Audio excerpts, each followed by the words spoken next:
Corrí al hospital para ver a mi hijo en la sala de operaciones. De repente, una enfermera me tomó del brazo y susurró: «Rápido, señora, escóndase y confíe en mí. Es una trampa». Mis manos comenzaron a temblar, pero hice exactamente lo que ella dijo. Y 10 minutos después, me quedé helada al verlo. Mi nombre es Lupita. Tengo 68 años y jamás imaginé que terminaría espiando a mi propio hijo desde un cuarto de suministros médicos, con el corazón golpeando tan fuerte que pensé que me delataría. Pero ese día, ese maldito martes de octubre, entendí que el amor de madre también puede hacerte ciega, hasta que alguien te obliga a abrir los ojos. Todo comenzó con una llamada a las 7 de la mañana. Yo estaba preparando café en la estufa, de esos que hierven despacio con canela y piloncillo, cuando mi celular vibró sobre la mesa de la cocina. El número era desconocido. Casi no contesto, pero algo en mi pecho me dijo que lo hiciera. «¿Señora Guadalupe Fierro?» Una voz masculina, seria, apurada. «Sí, soy yo». Habla del Hospital Ángeles del Pedregal. Su hijo Sebastián Montoya acaba de ingresar a urgencias. Está grave. Necesitamos que venga inmediatamente. El aire se me escapó. Las piernas me flaquearon. El teléfono casi se me cae de las manos. ¿Qué le pasó? ¿Está bien? ¿Puedo hablar con él? No hay tiempo, señora. Venga ya. Pregunte por el área de cirugía. Colgaron. No recuerdo haberme puesto los zapatos. No recuerdo haber cerrado la puerta con llave. Solo recuerdo correr hacia la avenida, levantar el brazo temblando para detener un taxi y repetir como letanía: «Por favor, Dios, mi hijo no, mi Sebastián no». El trayecto fue una tortura. Cada semáforo en rojo me parecía una eternidad. Veía mi reflejo en la ventana del taxi. Una mujer mayor, con el cabello recogido a medias, sin maquillaje, con la blusa mal abotonada.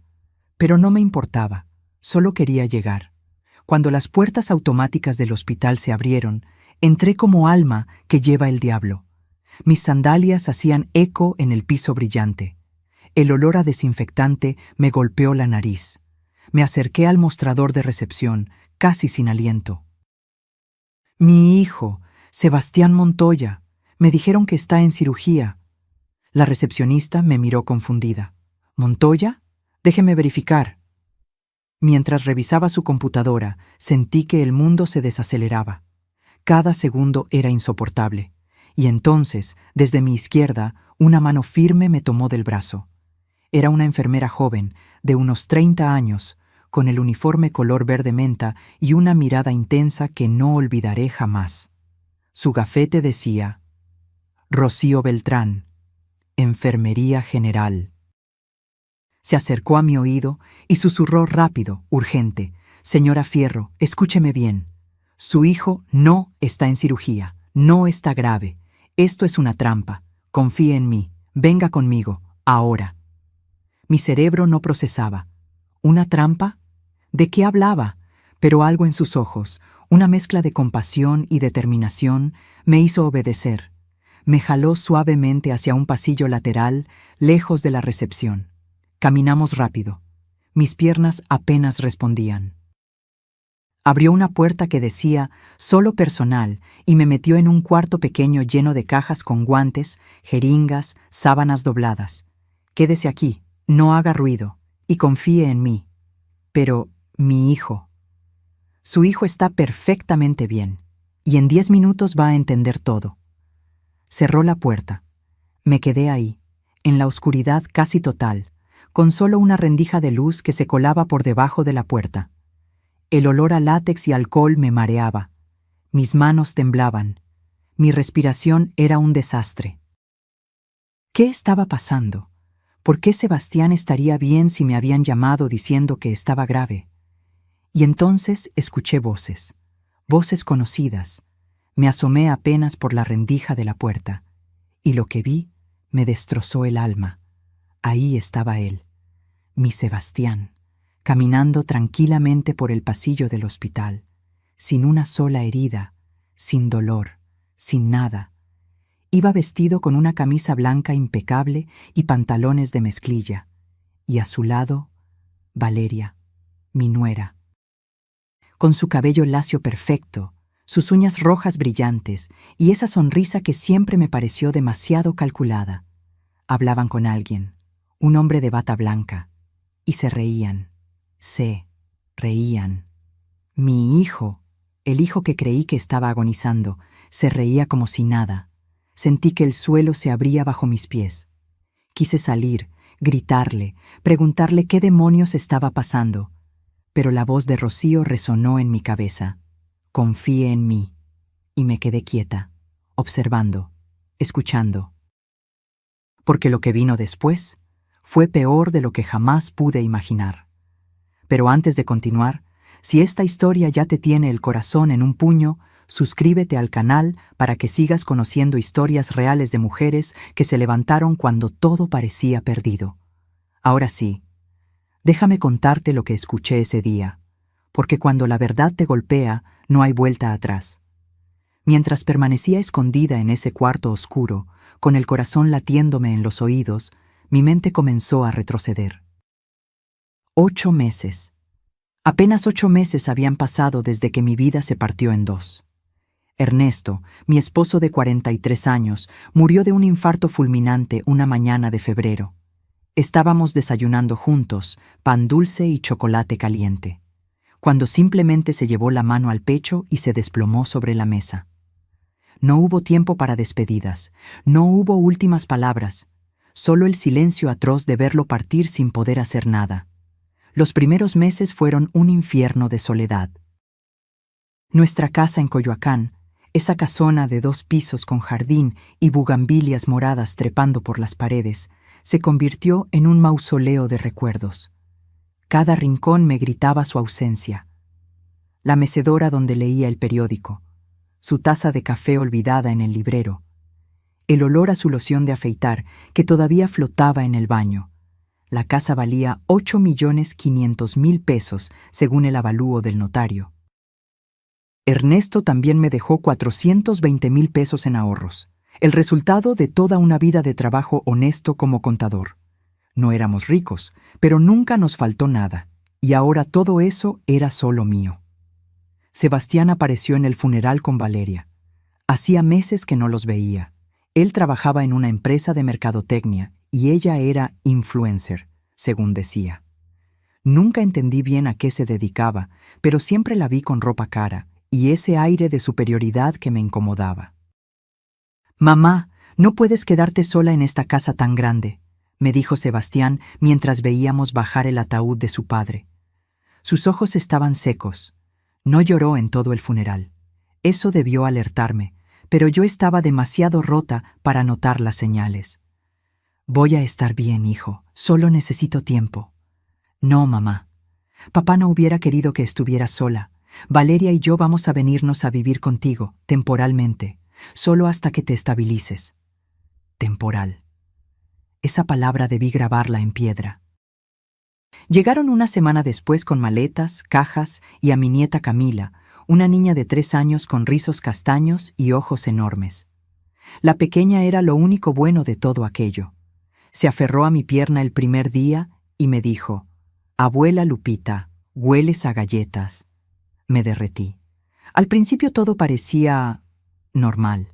Sebastián trabajaba desde casa en la que había sido la oficina de Ernesto. Valeria pasaba horas frente a su computadora grabándose hablando de maquillaje y ropa.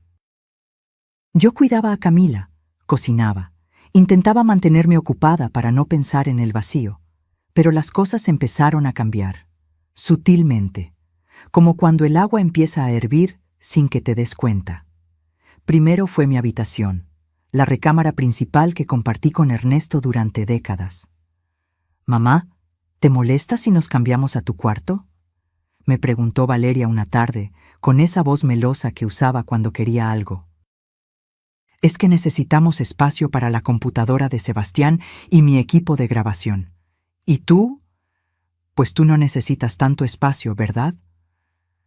Algo dentro de mí se resistió, pero vi a Sebastián detrás de ella, asintiendo, esperando, y yo solo quería que mi hijo estuviera bien, que no se fuera, que no me dejara completamente sola. «Está bien», susurré. «Me cambio al cuarto de abajo». El cuarto de servicio, pequeño, con una cama individual y una ventana que daba al patio trasero. El cuarto donde solía dormir Chela, nuestra empleada doméstica de hace años. «Es temporal, mamá. Solo mientras arreglamos todo». Temporal. Me mudé con mis cosas en cajas. Vi cómo Valeria redecoraba mi habitación con sábanas nuevas color gris, cojines elegantes y un espejo gigante con luces. Borraron todo rastro de Ernesto, todo rastro de mí. Luego vinieron las otras cosas. «Mamá, mejor guarda tus cosas en la alacena de abajo. La de arriba la necesitamos para los suplementos de Valeria». «Mamá, ¿podrías no usar la sala cuando tengamos visitas? Es que va a venir gente de trabajo y, ya sabes, no queremos interrupciones». «Mamá, ¿te importa si ponemos llave a la alacena? Es que se desperdicia mucha comida y hay que cuidar el presupuesto». Cada petición era una pequeña muerte. Cada «¿te importa?» era en realidad una orden disfrazada. Y yo seguía diciendo que sí, porque tenía miedo. Miedo de quedarme sola. Miedo de que se fueran. Miedo de admitir que mi propio hijo me estaba desplazando de mi propia casa, pero lo peor todavía no había llegado. Un día, buscando unas fotografías viejas de Ernesto, entré a lo que antes era mi habitación. Ellos no estaban. Abrí el cajón de la cómoda buscando el álbum familiar y entonces lo vi. Mi collar de perlas. Las perlas que mi abuela me regaló el día de mi boda. 18 perlas perfectas, rosadas, enhebradas en oro blanco. Las había guardado en mi joyero toda la vida, prometiéndome que algún día se las daría a mi nieta. Estaban ahí, en el joyero de Valeria, entre sus aretes baratos y sus pulseras de fantasía. Las tomé con manos temblorosas. Todavía olían a mi perfume, pero ahora estaban mezcladas con sus cosas, como si fueran de ella. No dije nada. Volví a dejarlas ahí, y salí de la habitación sintiendo que acababa de perder algo más que joyas. Esa noche, acostada en mi camita del cuarto de servicio, escuché risas arriba. Valeria y Sebastián celebraban algo. Música, copas chocando, y yo, en mi propia casa, me sentía como una intrusa, como una sirvienta tolerada, como un estorbo, pero todavía no sabía que lo peor apenas comenzaba. ¿Cómo llegué de ser la dueña de mi casa a sentirme invisible en ella? Espera, porque lo que viene es aún más doloroso. Sebastián no siempre fue así. Necesito que lo entiendan. El hombre que ahora me trataba como un mueble viejo no era el niño que crié. O tal vez sí lo era, y yo nunca quise verlo. Mi hijo fue el centro de mi universo durante 35 años. Hijo único. Llegó después de 5 años de intentos fallidos y 3 pérdidas que casi me destrozan. Cuando finalmente lo tuve en brazos, juré que nunca le faltaría nada. Y cumplí, tal vez demasiado bien. Ernesto siempre me decía: «Lupita, lo estás malcriando. Ese niño necesita límites». Pero yo no podía. Cada vez que Sebastián lloraba, yo corría. Cada vez que pedía algo, yo lo conseguía. Cada vez que se metía en problemas, yo los solucionaba. Cuando reprobó el semestre en la universidad, conseguí que un profesor amigo de Ernesto lo pasara. Cuando chocó el coche a los 22 años, nosotros pagamos los daños sin preguntarle cómo había pasado. Cuando dejó 3 trabajos seguidos porque los jefes no lo valoraban, seguimos manteniéndolo hasta que encontrara algo digno de él. Ernesto trataba de ponerle límites, pero yo siempre intercedía. Es nuestro único hijo. ¿Qué vamos a hacer? ¿Dejarlo a su suerte? Y entonces conoció a Valeria. Ella apareció hace 6 años en una cena familiar.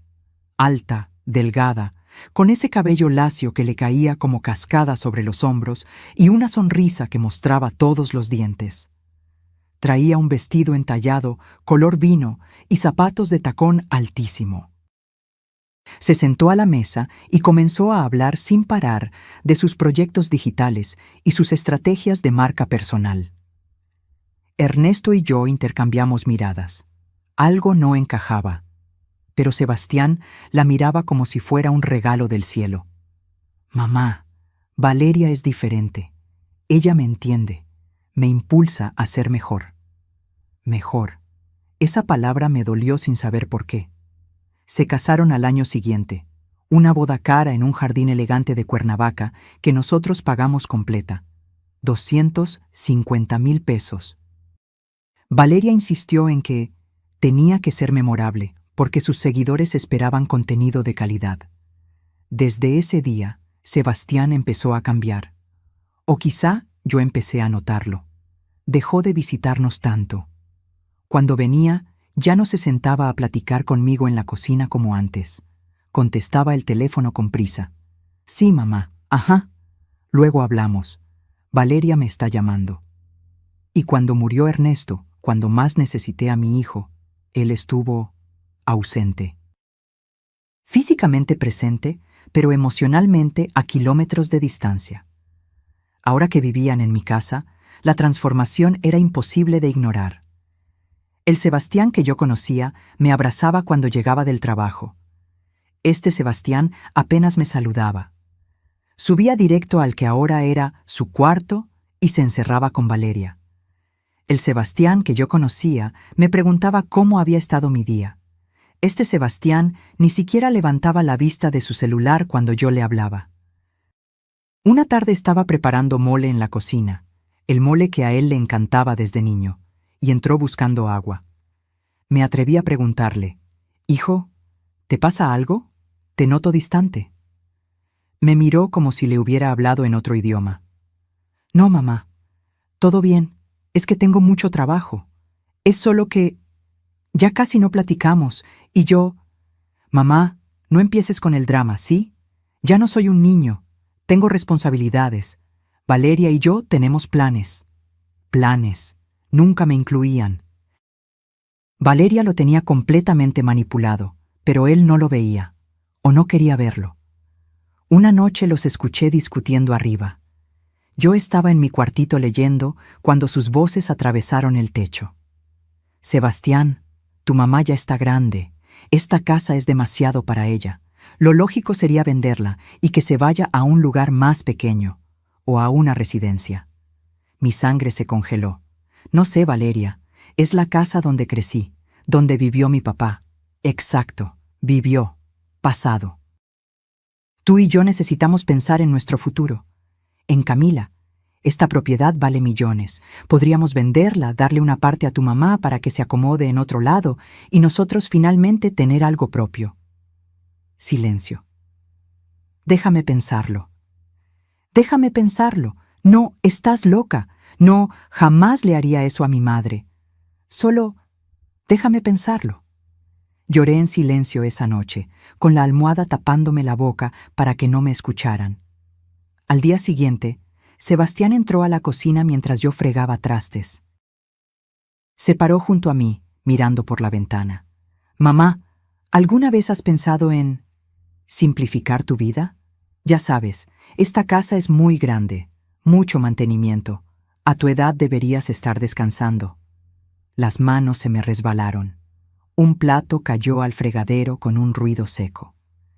«Esta es mi casa, Sebastián. Aquí construí mi vida con tu padre».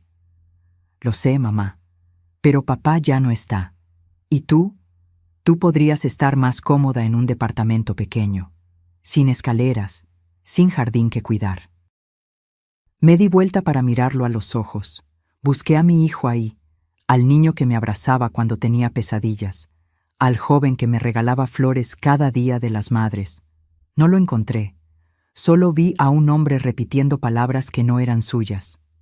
Un títere con los hilos bien amarrados. «No voy a vender mi casa». Su mandíbula se tensó. Por primera vez vi un destello de algo oscuro en sus ojos. Algo que me asustó. «Como quieras, mamá. Era solo una sugerencia». Salió de la cocina. Y yo me quedé ahí, con las manos mojadas y el corazón roto, entendiendo finalmente la verdad. Mi hijo ya no era mío. Valeria lo había convertido en otra persona. Y lo peor era que él la dejaba. Pero si creen que eso fue lo más doloroso, Esperen a escuchar cómo me convertí en sirvienta de mi propia casa, porque la humillación apenas comenzaba. Ok. Bloque 4. La escalada de humillaciones. La primera vez que Valeria me pidió que le preparara el desayuno, pensé que era una petición normal. Una nuera pidiendo ayuda a su suegra. Nada del otro mundo. Lupita, ¿me harías unos huevos revueltos? Es que tengo una videollamada importante y no me da tiempo. Le preparé los huevos, con jamón, como le gustaban, pan tostado, jugo de naranja recién exprimido. Subí las escaleras con la bandeja. Toqué la puerta de mi habitación. ¡Adelante! Entré. Valeria estaba sentada frente a su computadora, perfectamente maquillada, con una blusa blanca impecable. Ni siquiera volteó a verme. Déjalo ahí en el buró, gracias. Como si fuera la empleada. Bajé las escaleras sintiendo un nudo en el estómago, pero me dije, es solo hoy, está ocupada. Al día siguiente me pidió lo mismo, y al siguiente, y al siguiente. Para la segunda semana ya no me pedía, simplemente esperaba que le subiera el desayuno a las 9 en punto. Si me retrasaba 5 minutos, escuchaba su voz desde arriba. «Lupita, ¿va a tardar mucho?» Y Sebastián nunca decía nada. Se sentaba en la mesa, comía lo que yo le preparaba y subía a encerrarse en su oficina improvisada. Pero eso fue solo el principio. Un martes llegaron sus amigas. 3 mujeres igual de arregladas que ella, con bolsas de marca y ese aire de quien nunca ha lavado un plato en su vida. Se instalaron en mi sala como si fueran las dueñas. «Lupita, ¿nos traes café?», gritó Valeria desde el sillón. «Y unas galletas, por favor». Preparé café. Serví las galletas que había horneado el día anterior en el plato bonito de porcelana que me regaló mi madre. Lo llevé a la sala con las manos temblando de rabia contenida. «Aquí tienen». Una de sus amigas me miró de arriba abajo. «Ay, qué suerte tienes, Vale. Tener ayuda de confianza que vive en la casa. Es tan difícil encontrar gente honrada hoy en día. Ayuda de confianza». Me llamó ayuda de confianza, en mi propia casa. Valeria se rió, no me defendió. No dijo, ella no es la empleada, es mi suegra, es la dueña de esta casa. Nada. Solo se rió y siguió platicando como si yo fuera invisible. Bajé a la cocina, cerré la puerta y dejé que las lágrimas cayeran en silencio sobre el fregadero. Las humillaciones se volvieron rutina. «Lupita, la ropa de Camila está sucia. ¿Puedes lavarla? Lupita, se acabó el papel de baño. Ve a comprarlo. Lupita, hoy vienen visitas. Necesito que limpies la sala y prepares botana». Cada orden dolía como una bofetada, pero lo peor era que Sebastián lo permitía. Lo veía todo y no decía absolutamente nada. Una tarde estaba trapeando el piso de la sala, mi sala, cuando escuché que Valeria hablaba por teléfono en el balcón. «Sí, mamá, ya casi. Sebastián está convencido de que lo mejor es vender. Solo falta que la vieja firme los papeles. No, no ha sido difícil. La tenemos bien controlada. Le quitamos la llave de la alacena para que no desperdicie comida, la pusimos en el cuarto de servicio y le damos tareas todo el día para que se sienta útil. Se cree que la necesitamos. Es patética, la verdad». El trapeador cayó de mis manos. Patética. Me llamó patética. Y yo seguía ahí, limpiando, cocinando, aguantando. ¿Por qué? Porque tenía miedo. Miedo de que si me quejaba, Sebastián se fuera para siempre. Miedo de quedarme completamente sola en esa casa llena de fantasmas. Miedo de admitir que había perdido a mi hijo, pero la gota que derramó el vaso llegó un domingo de noviembre. Era mi cumpleaños. 68 años. El primero sin Ernesto. Desperté con el corazón pesado, pero con una pequeña esperanza. Tal vez Sebastián recordaba. Tal vez habría un abrazo, una felicitación, algo. Bajé a la cocina, nadie. Preparé café y me senté sola en la mesa. Pasaron las horas. Sebastián salió de su cuarto al mediodía, fue directo al refrigerador, sacó un refresco y volvió a subir, sin mirarme. Valeria bajó a las 2 de la tarde, perfectamente arreglada como siempre. «Lupita, ¿ya preparaste la comida? Tengo hambre». La miré. Esperé que recordara, que dijera algo. Nada. «Voy a preparar algo», murmuré. Cociné, serví, comieron, se fueron. Y yo me quedé ahí, en la cocina, viendo el calendario en la pared con la fecha marcada. 11 de noviembre, mi cumpleaños. Nadie lo recordó. Nadie. Esa noche, acostada en mi camita del cuarto de servicio, algo dentro de mí se rompió, pero no como antes. Esta vez no lloré. Esta vez sentí algo diferente. Rabia. Rabia pura y limpia que me quemaba el pecho. ¿Cuánto más iba a aguantar? ¿Hasta cuándo iba a permitir que me trataran así? ¿En qué momento había dejado de ser Guadalupe Fierro, dueña de su vida, para convertirme en un trapo que todos pisaban? Ernesto jamás hubiera permitido esto, y yo lo estaba traicionando al permitirlo.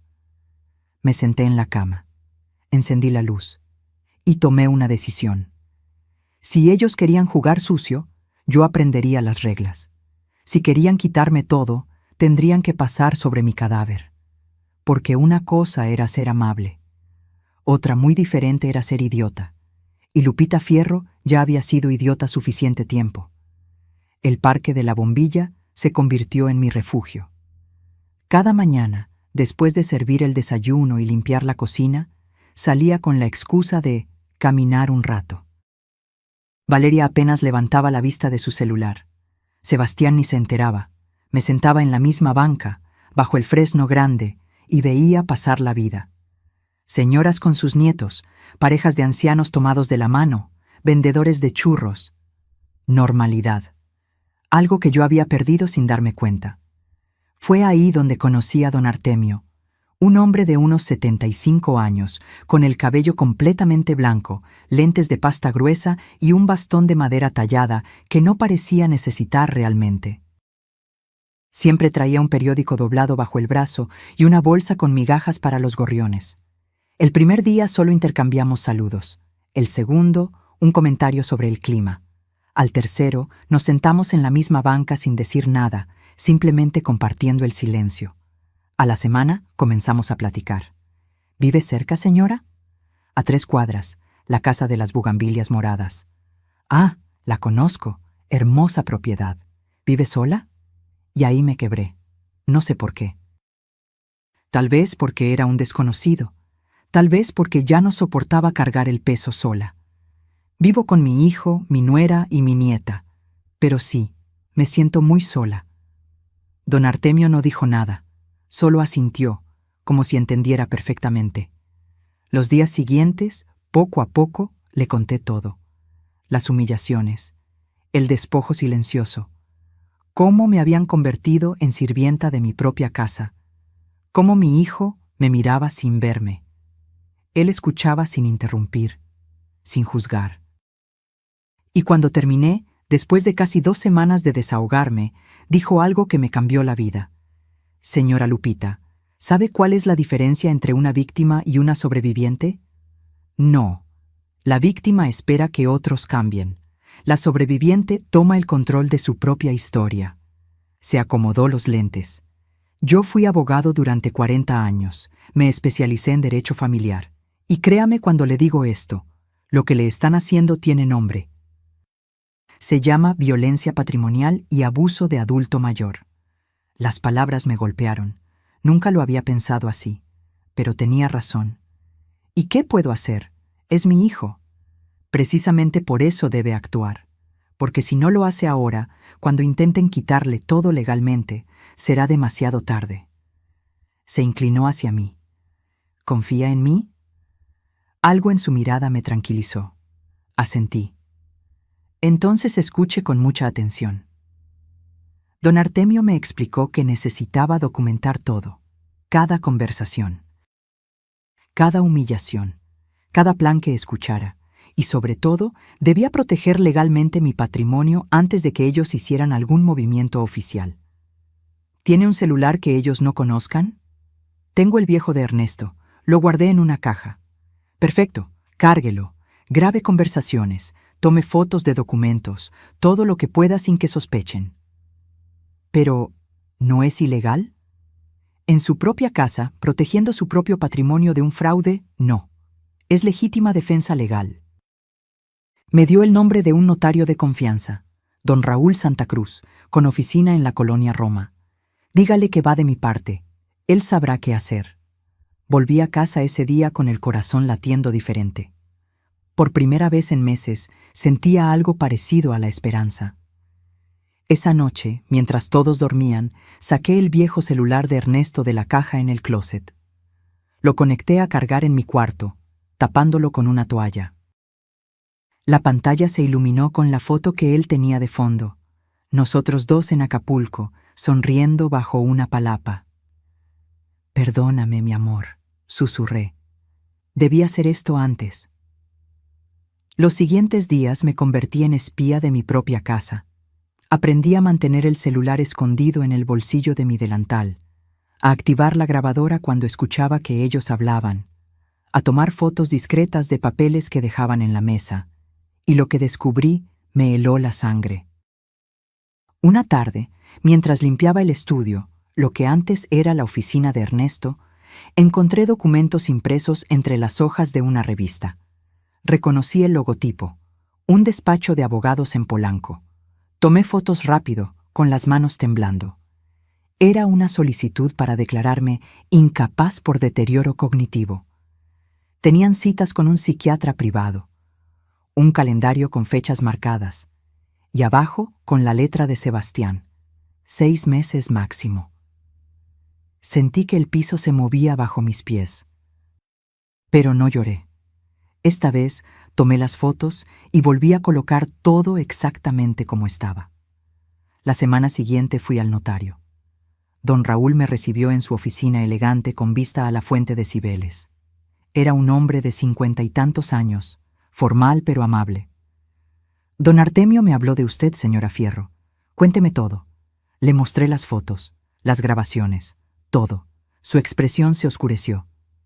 «Esto es grave, pero tenemos tiempo de protegerla». Hicimos varios movimientos legales que Sebastián y Valeria jamás imaginaron. Primero, blindé la propiedad con un fideicomiso irrevocable. La casa seguía siendo mía, pero nadie podría venderla ni transferirla sin mi consentimiento expreso ante 3 testigos y evaluación psicológica favorable. Segundo, actualicé mi testamento con cláusulas muy específicas. Si intentaban declararme incapaz fraudulentamente, automáticamente perdían cualquier derecho de herencia. Tercero, firmé poderes legales a favor de mi sobrina Daniela, hija de mi hermana, que era abogada en Monterrey. Ella tampoco sabía lo que estaba pasando, pero cuando la llamé y le conté, voló a la Ciudad de México al día siguiente. «Tía, ¿por qué no me dijiste antes?» Sus ojos estaban llenos de lágrimas de rabia. «Porque tenía vergüenza, mija. Vergüenza de admitir que mi propio hijo me estaba haciendo esto». Daniela me abrazó fuerte. «Ya no estás sola». Con todo protegido legalmente, don Artemio me sugirió algo más. «Ahora viene la parte difícil, Lupita. Necesita que bajen la guardia, que crean que ganaron. Solo así se confiarán y mostrarán sus verdaderas intenciones». «¿Quiere que finja demencia?» No demencia completa, solo olvidos, confusión, nada exagerado, solo lo suficiente para que piensen que su plan está funcionando. Fue lo más difícil que he hecho en mi vida. Fingir que me estaba desmoronando cuando por dentro estaba más lúcida que nunca. Comencé a olvidar cosas. ¿Dónde había puesto las llaves? ¿Qué día era? Repetía preguntas. Me quedaba viendo la pared como perdida. Vi la mirada de satisfacción en los ojos de Valeria cada vez que yo me confundía. «Pobre Lupita», le dijo a Sebastián una noche, sin saber que yo estaba escuchando con el celular grabando en mi bolsillo. «Ya ves que tenía razón, se está deteriorando. En unos meses más podemos proceder sin culpa, como si declararme loca para robarme fuera un acto de caridad». Pero el verdadero golpe de suerte llegó 2 semanas después. Los escuché planeando la emergencia, la llamada falsa, el hospital, el doctor cómplice que era primo de Valeria, los documentos de poder notarial que me harían firmar en la desesperación del momento. Lo grabé todo, cada palabra, cada risa, cada detalle de su plan perfecto. Y cuando colgaron, satisfechos de su estrategia brillante, yo seguía ahí, en mi cuartito, viendo el celular con todas las pruebas que necesitaba. Me miré al espejo esa noche. La mujer que me devolvía la mirada ya no era la misma que se escondió en el cuarto de servicio meses atrás. Esta mujer tenía los ojos secos, la mandíbula apretada y un plan. ¿Quieren jugar?, me dije en voz baja. Pues juguemos. Y así fue como llegué a ese maldito hospital. Corriendo como una tonta a salvar a un hijo que nunca estuvo en peligro. Pero esta vez yo sabía exactamente lo que estaba pasando. Regreso al momento exacto, al cuarto de suministros, a la oscuridad que olía a desinfectante y látex, a mi corazón golpeándome las costillas como si quisiera escapar. Estaba ahí, escondida como una criminal en mi propia tragedia, viendo a través de la rendija de la puerta cómo mi hijo, mi Sebastián, caminaba tranquilamente por el pasillo del hospital con esa sonrisa que yo conocía tan bien. La sonrisa de cuando creía que todo le salía perfecto. Valeria iba a su lado, taconeando con esos zapatos rojos que costaban más que el gasto de una semana. Llevaba un vestido negro entallado, como si fuera a un cóctel y no a un hospital. El cabello recogido en una cola alta, labios rojos brillantes. Perfecta, como siempre. Y junto a ellos, un hombre de bata blanca. 40 y tantos años, barba recortada, estetoscopio colgando del cuello. Se reían los tres, como viejos amigos compartiendo un chiste privado. Mis manos apretaban el celular de Ernesto dentro del bolsillo del suéter. Grabando. Lo había activado antes de que Rocío me metiera al cuarto. ¿Estás nervioso?, preguntó Valeria, acomodándose un mechón de cabello detrás de la oreja. Un poco, admitió Sebastián. ¿Y si no funciona? El hombre de la bata, el supuesto doctor, se rió. Va a funcionar, primo. Te dije que es infalible. La vieja va a llegar desesperada, histérica, sin pensarlo 2 veces. Tú te tiras en la cama, te pones pálido, gimes un poco. Yo salgo muy serio a darle el diagnóstico. Emergencia quirúrgica. Necesitamos 350,000 pesos de inmediato para el procedimiento. Y mientras procesa la información, le pones enfrente los papeles del poder notarial. Mamá, solo fírmalo. Es para agilizar el trámite con el seguro. Firma, transferimos el dinero, y cuando se dé cuenta de que la operación nunca fue necesaria, ya es demasiado tarde. Valeria aplaudió bajito, como niña emocionada. Eres un genio, Rodrigo. Por eso me pagas, primita. Rodrigo le guiñó un ojo. Además, con lo senil que está la señora últimamente, ni siquiera va a recordar bien qué firmó. Le diremos que fue el shock del momento. Sebastián se pasó la mano por el cabello. Parecía incómodo, solo parecía. ¿Y si se enoja después? ¿Si se pone difícil? Ay, Sebastián, por Dios. Valeria puso los ojos en blanco. Ya hablamos de esto 1000 veces. Con los 350,000, pagamos al abogado para que acelere lo de la incapacidad.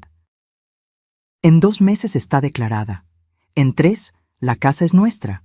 En 4, la metemos a una residencia bonita, de esas con jardines, y nosotros empezamos nuestra vida de verdad, sin ella estorbando. Es mi mamá, Valeria. Es un estorbo, Sebastián, y lo sabes. Su voz se endureció. ¿O ya olvidaste cómo nos trataba antes? Siempre metiéndose en nuestra relación, siempre dando su opinión, siempre recordándote que la casa es de ella, pues ahora pagará por hacernos sentir menos. Mentira. Nunca los traté mal. Nunca me metí en su relación más allá de lo normal. Pero Valeria había reescrito la historia en la cabeza de mi hijo hasta que él creyó su versión. Además, continuó ella, con voz más suave, tomando la mano de Sebastián, piensa en Camila, Piensa en nuestro futuro, en todo lo que podremos darle cuando vendamos esa casa. 8,5 millones de pesos, mi amor. ¿Te imaginas? Un departamento nuevo en Santa Fe, auto nuevo, viajes, colegios privados para la niña. Todo lo que merecemos. Sebastián asintió lentamente, y en ese momento supe que lo había perdido completamente. El niño que yo crié, el que lloraba cuando veía una película triste, el que me abrazaba y me decía, «Eres la mejor mamá del mundo». Ese niño estaba muerto, y este hombre, este extraño, había ocupado su lugar. «¿A qué hora dijiste que llegaría?», preguntó Rodrigo, checando su reloj. «Le marqué hace 40 minutos», respondió Sebastián. «Ya debería estar aquí». Le dije que era urgente, que estaba grave. «Perfecto. Entonces vamos a la sala 3. Ahí está todo listo. La cama, los monitores, los sueros falsos, todo el teatro». Comenzaron a caminar por el pasillo, hacia mí. Me pegué contra la pared del cuarto, conteniendo la respiración. Pasaron a centímetros de la puerta. Escuché sus pasos alejarse. Y entonces apareció Rocío. Abrió la puerta despacio. Sus ojos brillaban con esa mezcla de compasión y urgencia que vi desde el principio. ¿Escuchó todo? Asentí, incapaz de hablar. Las lágrimas finalmente salieron, pero no de tristeza, de rabia, de una furia tan grande que me temblaba todo el cuerpo. Lo grabé, susurré, mostrándole el celular. Rocío sonrió. «Bien, ahora escúcheme con atención. Mi turno termina en 10 minutos. Voy a salir con usted por la puerta de emergencias del personal. Ellos están esperándola en recepción y en la sala 3. No la van a ver salir. Tiene a dónde ir». «Sí, tengo gente que me está esperando». «Perfecto». Rocío sacó su celular y tomó fotos de los 3 desde lejos, disimuladamente. «Tome, por si necesita más evidencia. Mi madre pasó por algo similar hace 5 años. Su propia hermana la engañó para quitarle su casa. Desde entonces, cuando detecto estas situaciones, actúo. No voy a permitir que le pase a otra señora lo que le pasó a mi mamá». La abracé, fuerte. «Gracias, gracias por salvarme». «No me dé las gracias todavía. Sálvese usted. Vaya con esas grabaciones a las autoridades y no deje que se salgan con la suya». Salimos por la puerta de empleados. El aire fresco de la tarde me golpeó la cara. Noviembre en la Ciudad de México. Cielo gris, olor a lluvia próxima. Caminé 2 cuadras antes de detener un taxi. Le di la dirección de la oficina de don Artemio.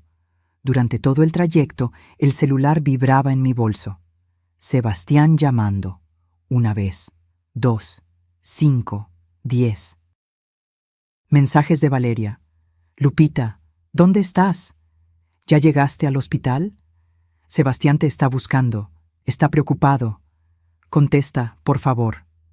Mentiras. Todo mentiras. Llegué a la oficina de don Artemio. Él me esperaba con Daniela. En cuanto me vieron entrar, supieron que tenía lo que necesitábamos. «Lo tengo todo», dije, sacando el celular.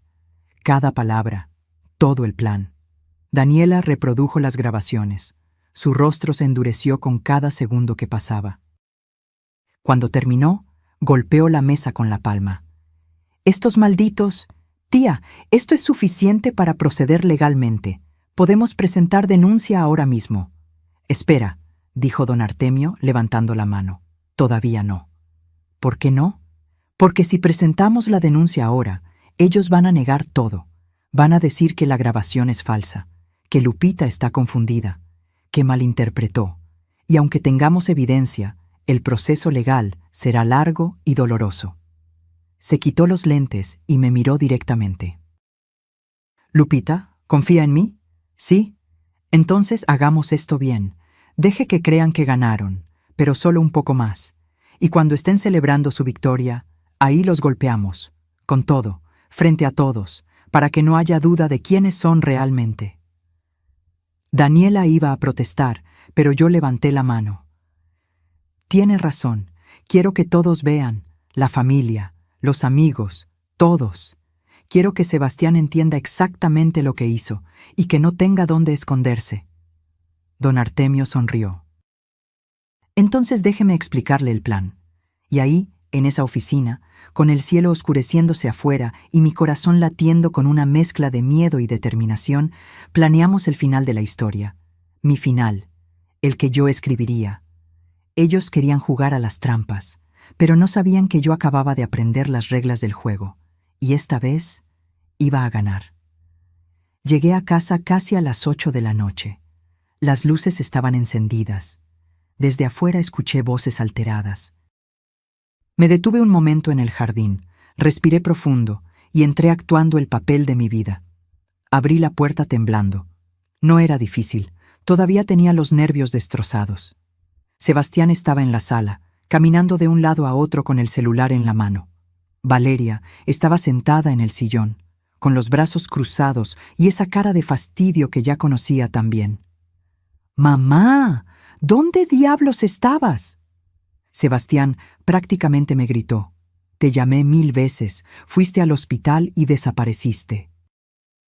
Estábamos preocupadísimos. ¿Qué palabra más grande para cubrir una mentira? Me llevé la mano al pecho, jadeando. «Hijo, me dijeron que estabas grave. Corrí al hospital, pero no te encontré. Te busqué por todas partes. Pregunté en recepción. Nadie sabía nada. Porque me dieron de alta rápido, mamá. Te lo dije en el mensaje». Mintió sin pestañear.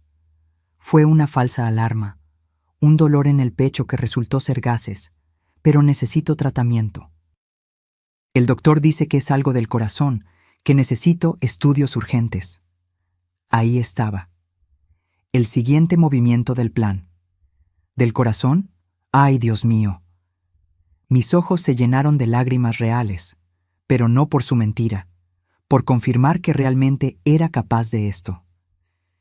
¿Qué necesitas? Lo que sea, hijo, lo que sea. Vi el brillo en los ojos de Valeria, la sonrisa que intentó ocultar. Son estudios caros, mamá. El cardiólogo particular cobra 350,000 pesos por todo el paquete. Electrocardiogramas especiales, monitoreo, análisis. Pero el seguro no cubre todo. Mamá, es mi vida. Es urgente. Se acercó. Tomó mis manos. Las mismas manos que yo sostuve cuando aprendió a caminar. Necesito que me ayudes, por favor. El teatro era perfecto. Casi me lo creo. Está bien, hijo. Mañana vamos al banco. Saco el dinero que necesites. No, mamá, no es tan simple. Valeria se levantó del sillón, acercándose con una carpeta café en las manos. El doctor necesita garantías. Pidió que firmes unos documentos, un poder notarial temporal, para que Sebastián pueda autorizar los procedimientos en caso de emergencia. Ya sabes, por si te pasa algo o no puedes llegar rápido. Extendió los papeles. Los vi. Reconocí el formato. Don Artemio me había mostrado uno igual esa misma tarde. No era un simple poder médico, era un poder amplio sobre mis cuentas bancarias y propiedades. Yo... no sé. Son muchos papeles. Actué confundida, tocándome la cabeza. Mamá, por favor, no es momento de ponerte difícil. La voz de Sebastián tenía un tono de desesperación estudiada. Literalmente mi vida depende de esto. Lo miré a los ojos. Busqué una pizca de culpa, de duda, de humanidad. Nada. Está bien, susurré. ¿Dónde firmo? Valeria prácticamente saltó de emoción, pero se controló. Aquí, aquí y aquí. Señalaba con su uña roja perfecta. Tomé la pluma que me ofrecían. Mis manos temblaban, esta vez de rabia contenida, y firmé. Pero no los papeles reales. Don Artemio había preparado copias falsas, idénticas, perfectas, sin ningún valor legal. Las había traído conmigo en el bolso. Y en un momento de distracción, cuando Valeria fue a la cocina por agua, había intercambiado los documentos. Firmé papeles que no servían para nada, pero ellos no lo sabían. Listo, dije, entregándolos. Valeria los revisó rápidamente. Sonrió. Perfecto, Lupita, gracias. Sebastián va a estar bien gracias a ti. Esa noche cenamos en silencio. Yo apenas probé bocado. Ellos tampoco comían. Estaban ansiosos, inquietos, probablemente pensando en qué harían con el dinero. Subí a mi cuartito temprano. Me acosté en la oscuridad con el celular de Ernesto en la mano. Le mandé un mensaje a Daniela. Ya firmé. Cayeron. Su respuesta fue inmediata. Excelente. Mañana comienza la segunda fase. Los siguientes días fueron una actuación constante. Cada mañana me levantaba, preparaba desayuno, limpiaba, atendía a Camila, como siempre. Pero ahora con un propósito. Sebastián y Valeria estaban eufóricos, creían que habían ganado.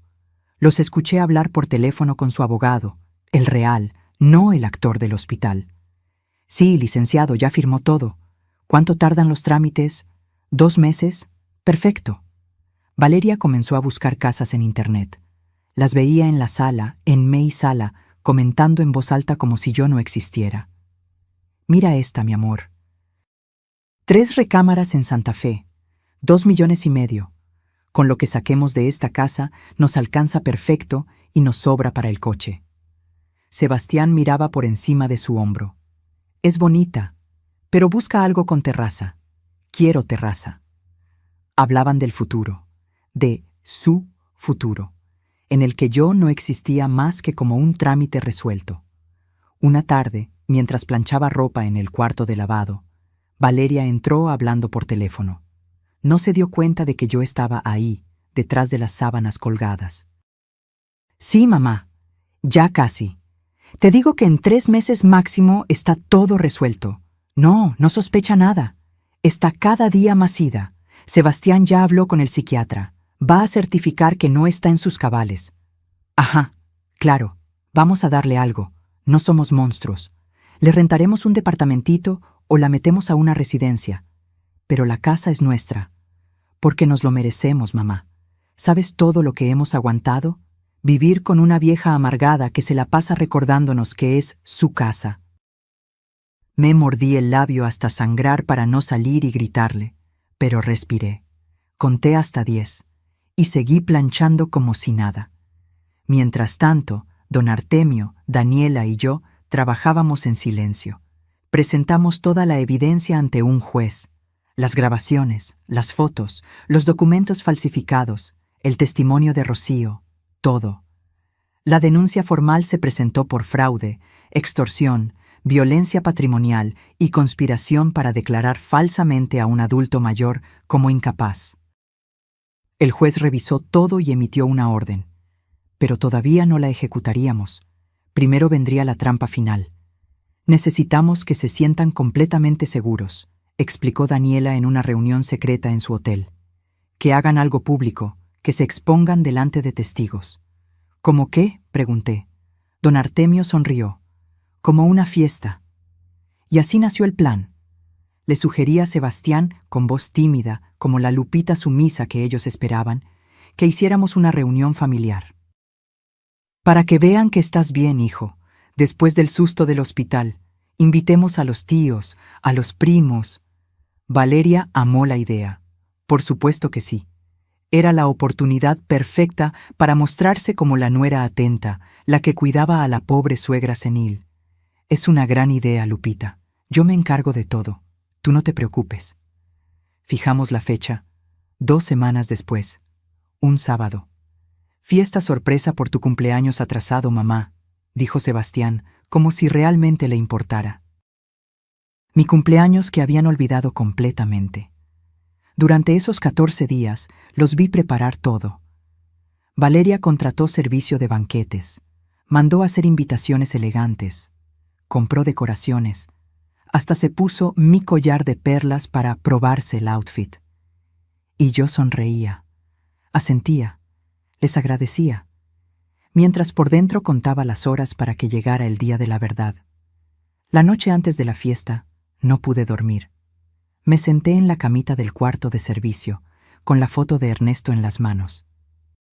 Mañana, mi amor, le susurré a la fotografía. Mañana recupero nuestra dignidad. Perdóname por tardar tanto. Y cuando el sol salió ese sábado de diciembre, yo me levanté siendo otra mujer. la mujer que debí ser desde el principio. Ellos prepararon una fiesta para celebrar su victoria, pero no sabían que yo había preparado algo mucho mejor, un final que nunca olvidarían. El sábado amaneció frío y despejado. Desde mi ventana del cuarto de servicio, vi cómo los empleados del servicio de banquetes llegaban con cajas, mesas plegables, manteles color marfil. Valeria los dirigía como general de guerra, con su pants de marca y el cabello recogido en un moño perfecto. No, las mesas van en forma de U. En U, ¿tan difícil es entender? Su voz atravesaba las paredes. Me vestí despacio, un vestido sencillo color café que Ernesto me regaló hace años. Nada elegante, nada que llamara la atención. Exactamente lo que Valeria esperaría de la pobre Lupita. Bajé a la cocina cerca de las 10. Camila estaba sentada en el piso de la sala jugando con sus muñecas. Al verme, corrió hacia mí. «Abuela Lupita, mami dice que hoy es tu fiesta. ¿Vas a soplar velitas?» La abracé fuerte, respirando el olor a shampoo de bebé en su cabello. «Sí, mi amor. Va a haber velitas». «¿Y pastel? ¿Y pastel?» Valeria apareció desde el comedor. «Camila, deja de molestar a tu abuela. Vete a tu cuarto a jugar». Luego me miró a mí. «Lupita, ya está todo listo. Tú solo siéntate y deja que nosotros nos encarguemos. Es tu día». «Mi día. Qué irónico». «Gracias, mija», dije con voz suave. «Qué amable eres». Su sonrisa era pura actuación. «Es lo menos que podemos hacer. Después de todo, eres familia». Familia. La palabra me quemó la garganta. Las horas pasaron en cámara lenta. Yo me senté en una silla del jardín, aparentando estar cansada, ida, mientras observaba los preparativos. Las mesas quedaron preciosas. Flores blancas en centros de mesa, vajilla cara rentada, una mesa de dulces con letrero que decía: «Feliz cumpleaños, Lupita, 68 años». A las 4 de la tarde comenzaron a llegar los invitados. Mi hermana Socorro con su esposo, mis primos Héctor y Marisol, algunos vecinos, amigos de Sebastián que no veía hace años, y Daniela, mi sobrina, quien llegó con un vestido azul marino y una sonrisa que solo yo pude interpretar. «Todo listo, tía». También estaba ahí don Artemio. Lo habían invitado sin saber quién era realmente. «Un amigo del parque que aprecia mucho a mamá», había dicho yo días antes. Sebastián ni siquiera preguntó más. Y finalmente, el invitado especial que nadie esperaba, un oficial del juzgado familiar, vestido de civil, mezclado entre los invitados con los documentos legales en un sobre dentro de su saco. Todos me abrazaban, me felicitaban. «Lupita, qué bonita fiesta. Te ves muy bien. Qué lindos hijos tienes, organizando todo esto. Si supieran». Sebastián y Valeria jugaban su papel a la perfección. Él me tomaba del brazo, me guiaba a la mesa principal. Ella me servía ponche, me ofrecía bocadillos. «Come, Lupita, está todo delicioso». La gran actuación frente al público. A las 5:30, Sebastián pidió atención golpeando una copa con un cuchillo. Todos se callaron. «Bueno, familia y amigos, gracias por acompañarnos hoy. Como saben, estamos aquí para celebrar a la mujer más importante de mi vida, mi mamá». Me miró con ojos brillantes, falsos, completamente falsos. «Mamá, perdón por haber olvidado tu cumpleaños el mes pasado. Estaba pasando por problemas de salud y... bueno, me distraje. Pero hoy quiero compensarlo. Quiero que sepas que te amo, que todo lo que hago es por ti, por tu bienestar». Algunos invitados suspiraron emocionados. Mi hermana Socorro tenía lágrimas en los ojos. Pobre, no sabía nada. Valeria se acercó entonces, con una caja envuelta en papel dorado. «Lupita, este es nuestro regalo, para ti». Todos aplaudieron. Me pasaron la caja. La abrí despacio. Era un portarretratos digital, de esos que pasan fotos automáticamente. Ya venía cargado con imágenes de la familia. Sebastián bebé, Sebastián niño, Sebastián graduándose, su boda, Camila naciendo, Ni una sola foto de Ernesto y yo. Es hermoso, murmuré. Gracias. Y tenemos otra sorpresa, anunció Valeria, tomando la mano de Sebastián. Queríamos decirte que hemos estado pensando en el futuro, en tu futuro, Lupita. El jardín quedó en silencio. Sabemos que esta casa es muy grande para ti, que te cuesta trabajo mantenerla, que te sientes sola. Sebastián hablaba con voz calmada, practicada. Por eso, estamos buscando un lugar más cómodo para ti, una residencia preciosa en Cuernavaca, con jardines, enfermeras, actividades. Vas a estar muy bien atendida. Gasps de sorpresa entre los invitados. ¿Y la casa?, preguntó mi hermana Socorro con el ceño fruncido. La casa la vamos a vender, respondió Valeria con naturalidad. Con ese dinero aseguramos el futuro de Lupita en la residencia, y Sebastián, Camila y yo podremos finalmente tener un hogar propio. Es lo mejor para todos. Vi las caras de los invitados. Algunos asentían, pensando que sonaba razonable. Otros parecían incómodos. Don Artemio me miraba, esperando mi señal. Daniela apretaba su copa de ponche con tanta fuerza que pensé que la rompería. De hecho, continuó Sebastián, sacando unos papeles del bolsillo de su saco. Mamá ya firmó los documentos que nos dan autorización para proceder, porque ella entiende, ella sabe que esto es lo mejor. Mostró los papeles a los invitados, los falsos, los que no servían de nada, pero ellos no lo sabían. Valeria sonreía. Socorro lloraba pensando que era algo emotivo. Y Sebastián me miraba esperando que yo asintiera como la viejita sumisa que creía que era. Respiré profundo y sonreí. Una sonrisa que los heló. Todos celebraron, dije con voz clara, más fuerte de lo que había hablado en meses. Yo solo sonreí y dije, hijo, tú realmente no sabes, ¿verdad? Sebastián se congeló. El color se le fue del rostro. Valeria frunció el ceño. ¿Saber qué? Me levanté de la silla. Todos me miraban. Saber que esos papeles que tienes en la mano no sirven de nada. Que son copias falsas, que nunca tuvieron ningún poder sobre mi patrimonio. Silencio absoluto. Sebastián miró los documentos como si fueran a quemarlo. ¿Qué? Saber que tengo grabadas todas sus conversaciones, cada plan, cada mentira, la trampa del hospital, el doctor falso, todo. Valeria dio un paso atrás. Estás confundida, Lupita. No, Valeria, por primera vez en meses estoy completamente lúcida. Saqué mi celular del bolsillo. ¿Quieren escuchar? Y ahí, frente a todos los invitados, reproduje las grabaciones. La voz de Valeria. La tenemos bien controlada. Es patética, la verdad.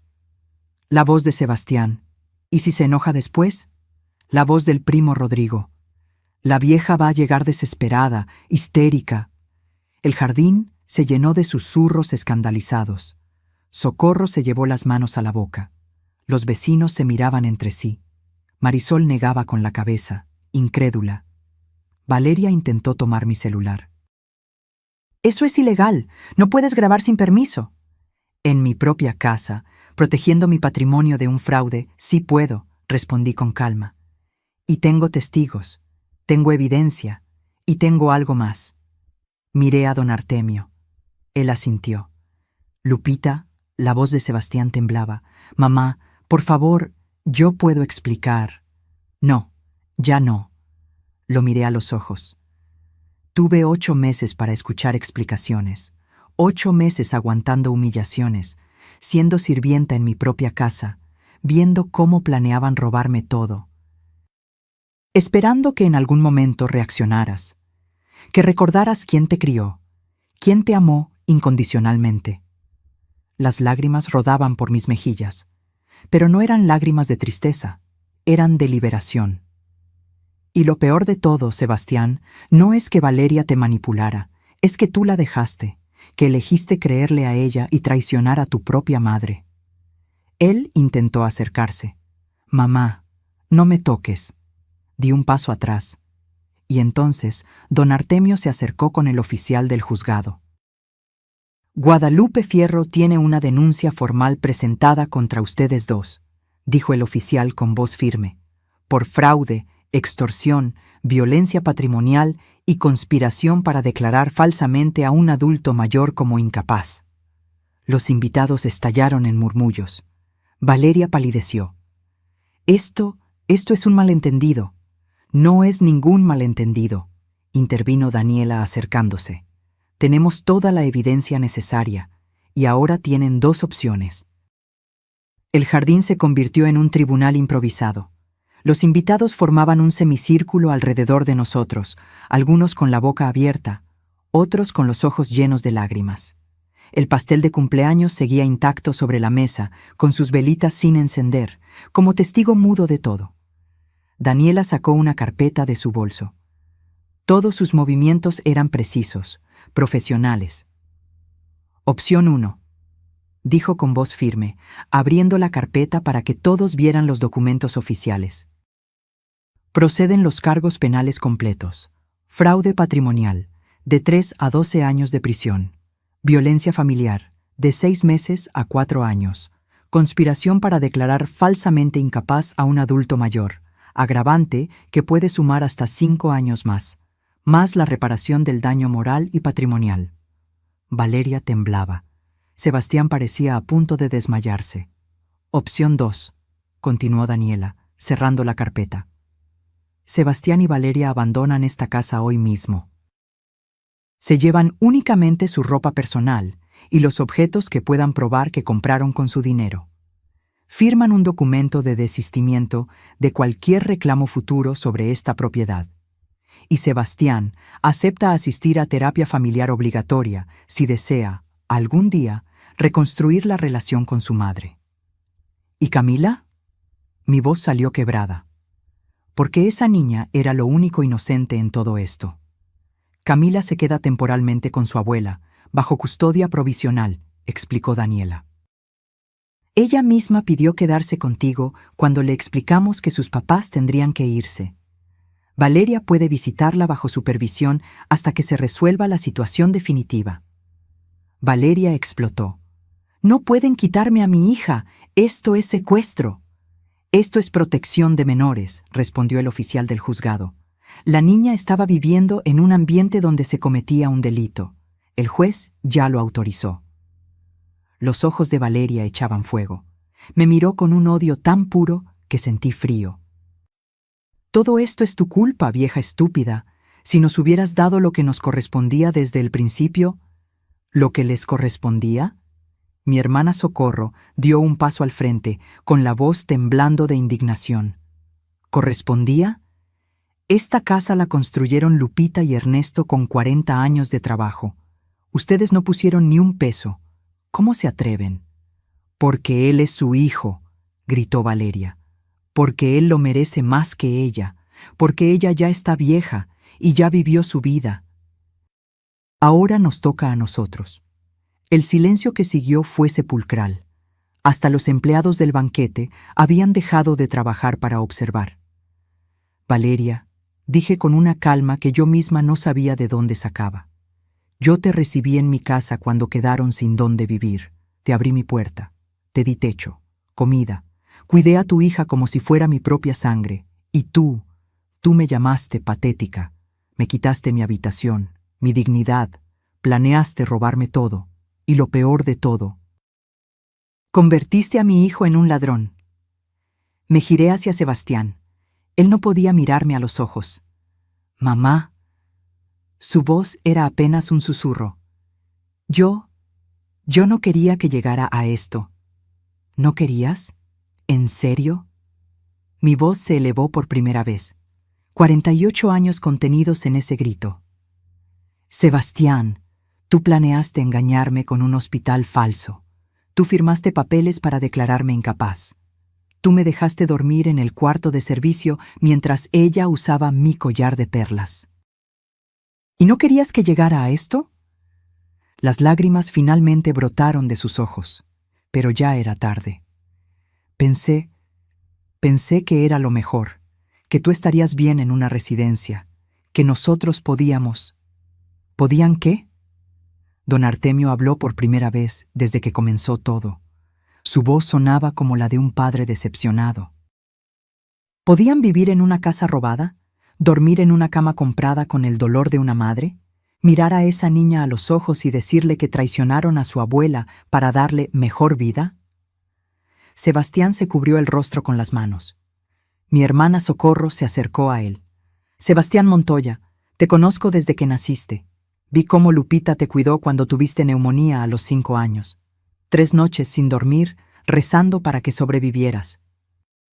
Vi cómo tu padre trabajó doble turno durante años para pagarte la universidad. Y así les pagas. Debería darte vergüenza. Me da vergüenza, lloró él. Me da vergüenza. Valeria lo jaló del brazo. No les digas nada más. Sebastián, vámonos. Conseguiremos un abogado mejor. Esto no va a quedar así. Sí va a quedar así. La voz de Daniela era hielo puro. Porque si no aceptan la opción 2 ahora mismo, en este instante, procederé con la denuncia completa. Y les aseguro que con toda esta gente como testigos de su actitud, de cómo la trataban, de cómo acaban de confirmar todo frente a todos, no van a tener escapatoria. Valeria abrió la boca para responder, pero Sebastián la interrumpió. Acepto. Su voz sonaba rota. Acepto la opción 2. ¿Qué? Valeria lo miró como si acabara de apuñalarla. Acepto, Valeria, basta, ya basta. Mira lo que hicimos, mira lo que te dejé hacernos. Se giró hacia mí con los ojos rojos. Mamá, lo siento. Sé que no sirve de nada, sé que te perdí, pero lo siento. No respondí, no podía. Las palabras se me atoraban en la garganta. Don Artemio sacó los documentos. Firmen aquí y aquí. Desistimiento de reclamos, compromiso de mudanza inmediata. Y aquí, Sebastián, el compromiso de terapia. Sebastián firmó con mano temblorosa. Valeria se negó al principio, pero cuando el oficial le explicó que la alternativa era ser arrestada inmediatamente, también firmó, con tanta fuerza que rasgó el papel. Tienen 2 horas para sacar sus cosas, dijo Daniela, revisando los documentos. Los invitados seguían ahí, inmóviles, procesando todo lo que acababan de presenciar. Sebastián y Valeria subieron las escaleras. Los escuchamos abrir cajones, arrastrar maletas. Valeria gritaba, aventaba cosas. Sebastián guardaba en silencio. Mi primo Héctor se acercó a mí. Lupita, si hubiéramos sabido. Nadie sabía. Yo no quería que supieran. Tenía vergüenza. Limpié mis lágrimas. Vergüenza de admitir que mi propio hijo me estaba destruyendo. Socorro me abrazó. Ya pasó, hermana, ya pasó. Pero no había pasado. Todavía faltaba lo más difícil. Camila bajó las escaleras con su mochila de unicornios. Tenía los ojos confundidos, asustados. Abuela Lupita, mami dice que me voy con ellos.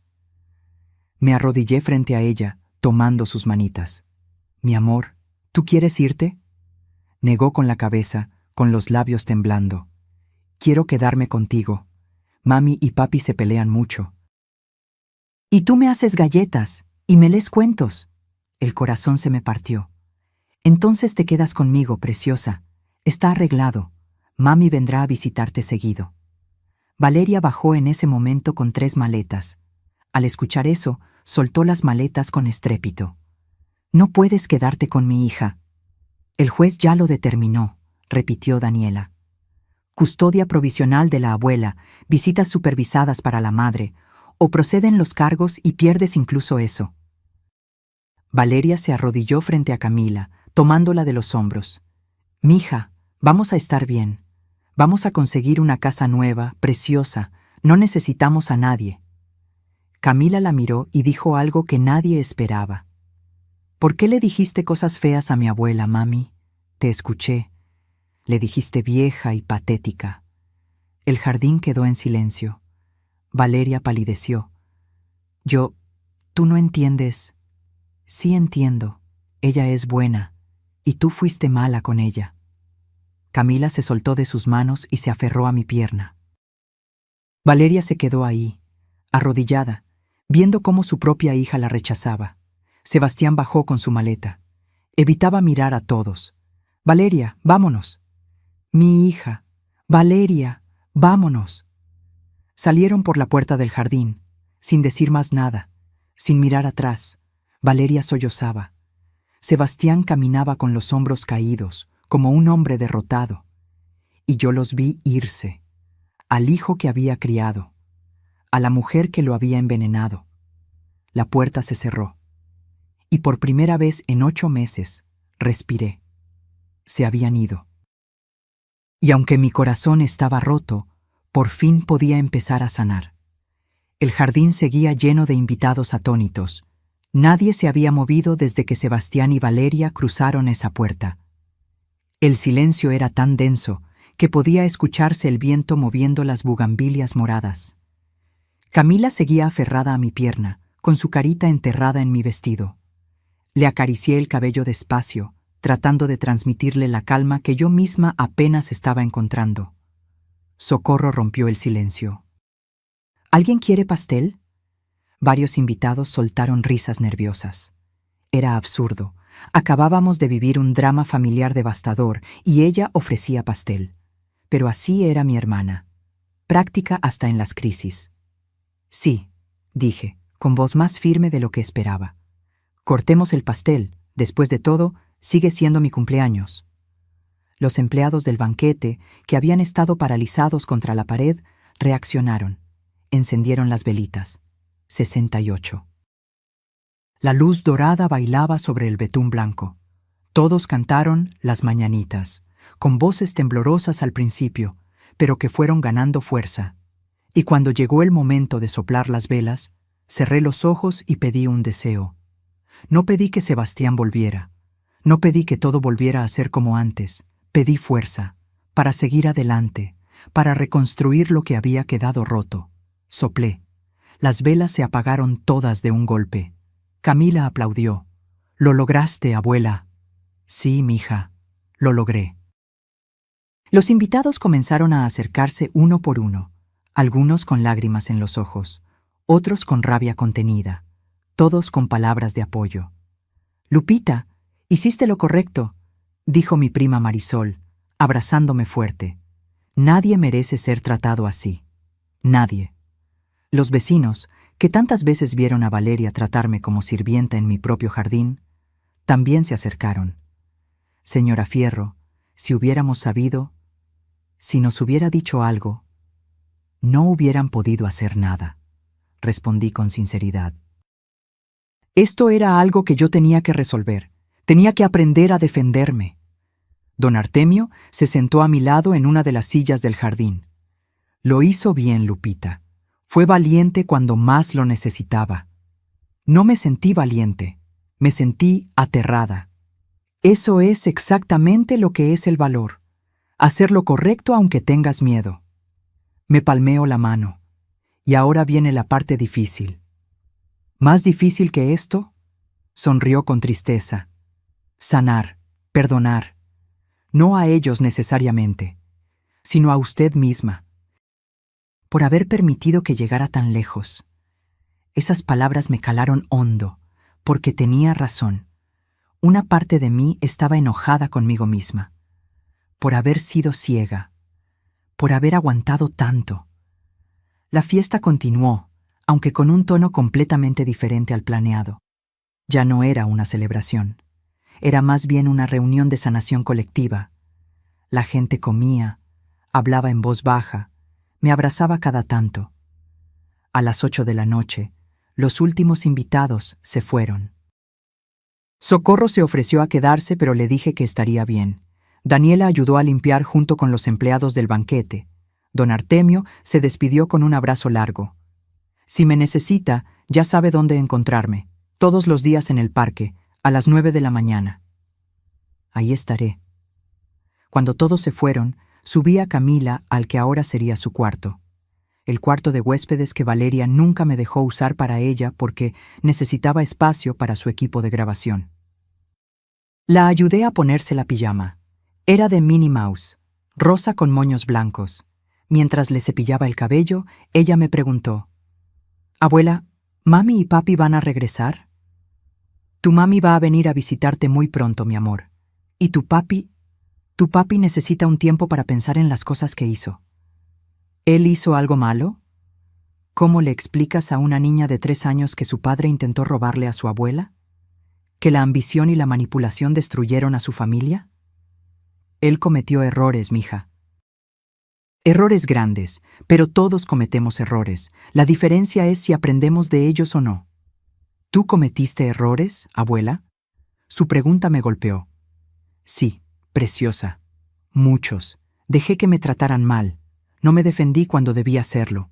Pensé que si aguantaba todo, las cosas mejorarían solas». ¿Y mejoraron? No. Tuve que hacerlas mejorar yo misma. La acosté en la cama.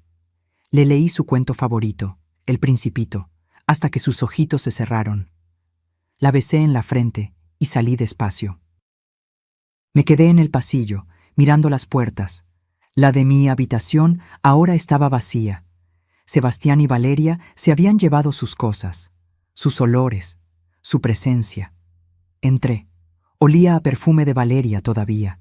Las paredes seguían con los colores que ella había elegido. Gris, frío, impersonal.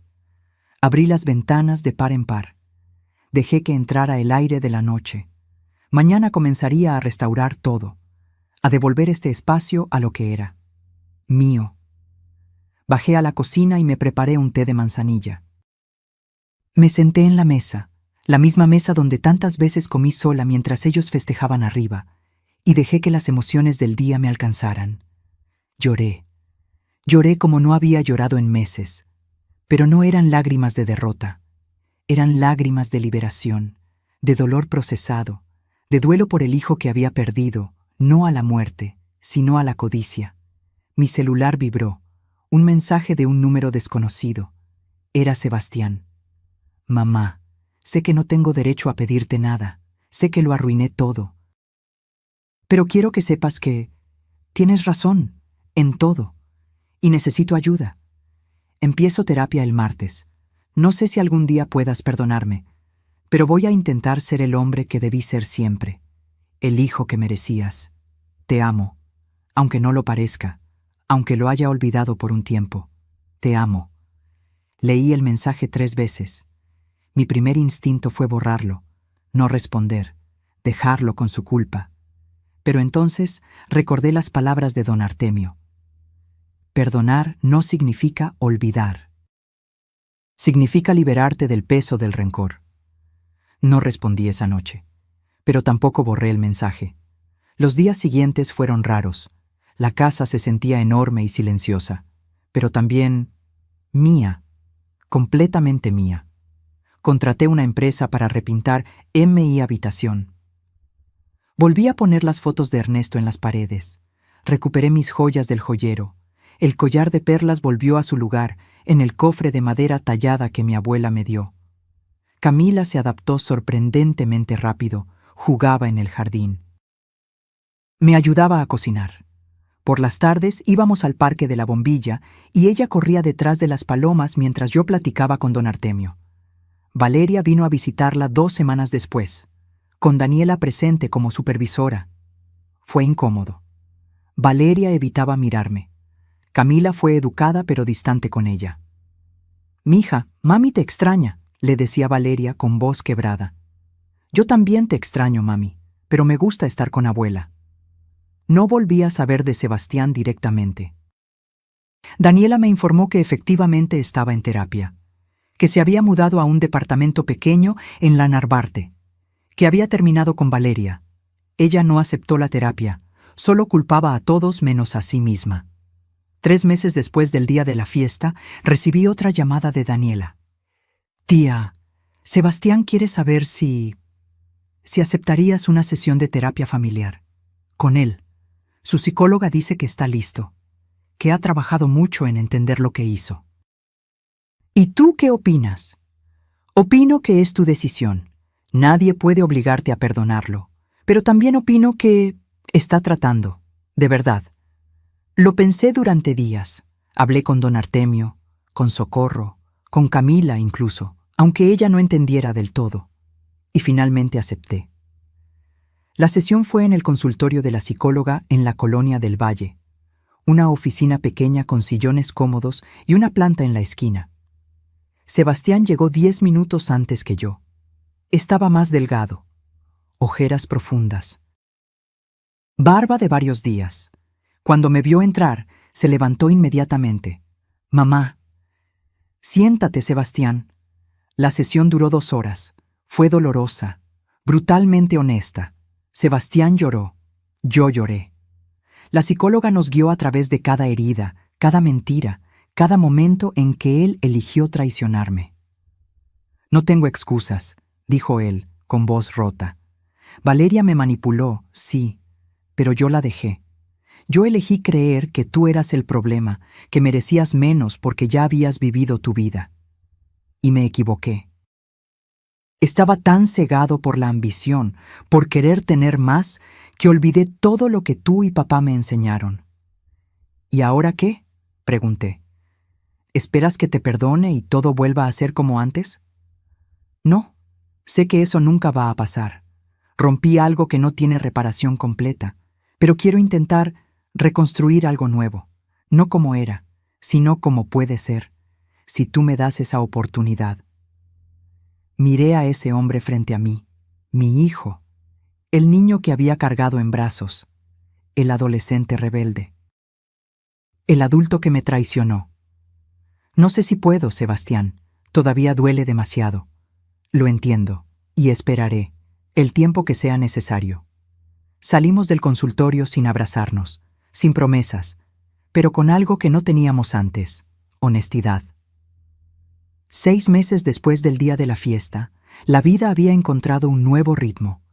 Camila iba a un jardín de niños cerca de casa. Le encantaba. Valeria la visitaba cada 2 semanas. Sebastián la veía los domingos, siempre en mi presencia. Poco a poco, reconstruía su relación con su hija. Conmigo todavía había distancia, pero ya no era un abismo infranqueable.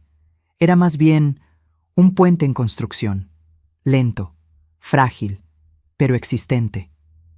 Una tarde de julio, casi 9 meses después de todo, estaba en el jardín podando las bugambilias cuando Sebastián llegó. «Mamá, ¿puedo hablar contigo?». «Siempre». Se sentó en la banca de hierro forjado, la misma donde Ernesto solía leer el periódico los domingos. «Conseguí un trabajo nuevo. En una empresa de contabilidad. No paga mucho, pero es honesto. Y estoy juntando para devolverte el dinero de la boda y compensar, aunque sea un poco, todo lo que gasté viviendo aquí. No necesitas...». «Sí necesito, mamá. Necesito hacerlo. Por mí. Para poder mirarme al espejo y saber que estoy intentando reparar, aunque sea una parte del daño». Lo miré. Ya no era el hombre arrogante que me quitó mi habitación. Era alguien humilde, quebrado, pero intentando reconstruirse. «Está bien, hijo. Acepto», asintió, con los ojos húmedos. «Gracias». Se quedó un rato más. Jugó con Camila en el jardín. Me ayudó a mover unas macetas, y cuando se fue, me abrazó. Un abrazo corto, tímido, pero real. «Te quiero, mamá». «Yo también, hijo, aunque me cueste». Sonrió con tristeza.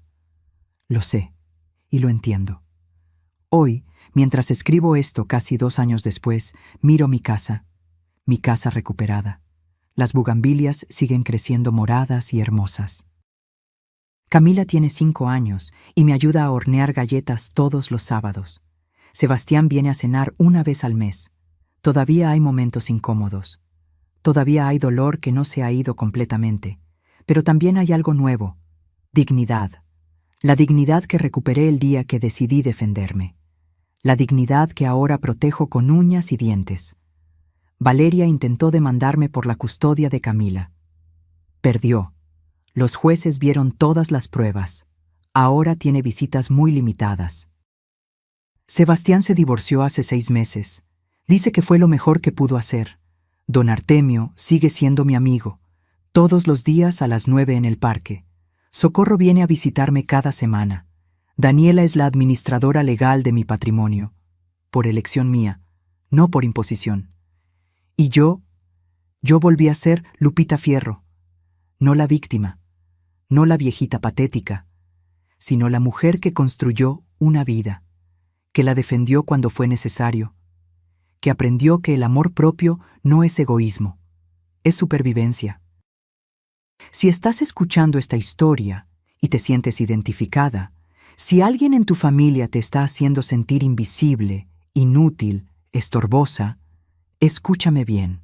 No eres invisible, no eres un estorbo, no importa tu edad, no importa si son tus hijos, tus nietos, tus hermanos. Tu dignidad no se negocia. Tu casa es tuya, tu vida es tuya, tu voz importa, y nunca, nunca es tarde para defenderte. Yo lo hice a los 68 años, cuando pensé que ya todo estaba perdido. Cuando creí que debía aguantar porque así son las familias. Cuando el miedo a la soledad casi me destruye. Pero me levanté, y si yo pude, tú también puedes. Porque la verdadera riqueza no está en las casas que heredas, ni en el dinero que acumulas. Está en la dignidad que nunca permites que te quiten. Si esta historia te llegó al corazón, déjame tu comentario contándome de dónde nos ves. Y si conoces a alguien que necesita escuchar esto, compártelo. Porque a veces, saber que no estamos solos es el primer paso para defendernos. Dale like, suscríbete al canal para más historias de mujeres que decidieron no rendirse. Y recuerda, nunca es tarde para recuperar lo que es tuyo. Nos vemos en la próxima historia, con el corazón valiente, siempre.